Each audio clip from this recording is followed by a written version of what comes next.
هزر ناکەی دلی مینی. شوانێگارە ئەو گۆرانیەی کە لە ڕێەوە زەکەریا قسەی ئاراستەی سەدام حوسێن کرد. ساڵی 1991 ساڵی ڕاپەڕینی کوردستان بوو لە ژێر دەسەڵاتی ڕژێمی بەعەز. ساڵی چۆڵکردنی سوپای داگیرکەر بوو لە کوردستان و جێگیربوونی هێزی پێشمەرگە بوو لە شوێنەکانیان.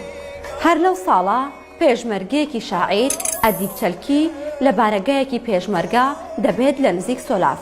بەیانێکی زوو پێنووسەکەی دەگرێتە دەست و بیر لەوە دەکاتەوە لە ڕێگای شعرێک قسە لەگەڵ سەدام حوسێن بکات و باز لە جێهێشتنی ئەو قەسرانە بکات کە سەدام لە دهۆک بۆ مانەوەی خۆی دروستی کردبوو.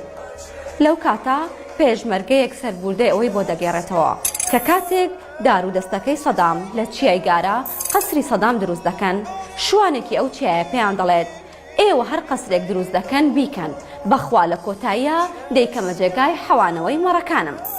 سەربوردەیەم شوانە دەبێتە هۆکاری ئەوەی ئەدیب چەلکی ناونیشانی شعرەکەی بکاتە شوانێگارە و لە ڕێگای شعرەوە بڵێتە سەدام حوسێن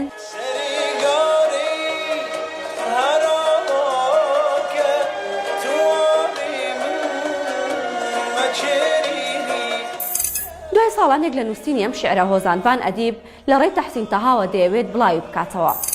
بەڵام مەرگی تەحسین تەها ئەم هەوڵەی ئەدیب دوا دەخات.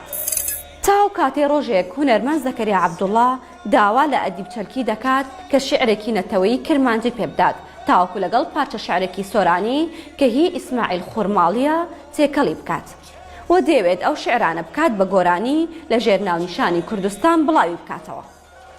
ئەو بوو لە کۆتاییدا 19 ڕۆژ بەر لە ڕووخانی سەدام حوسێن لە ئاداری ساڵی 2003 لە ژێر ناونیشانی کوردستان لە ئالبومی تیلیناز بڵاوی کردەوە.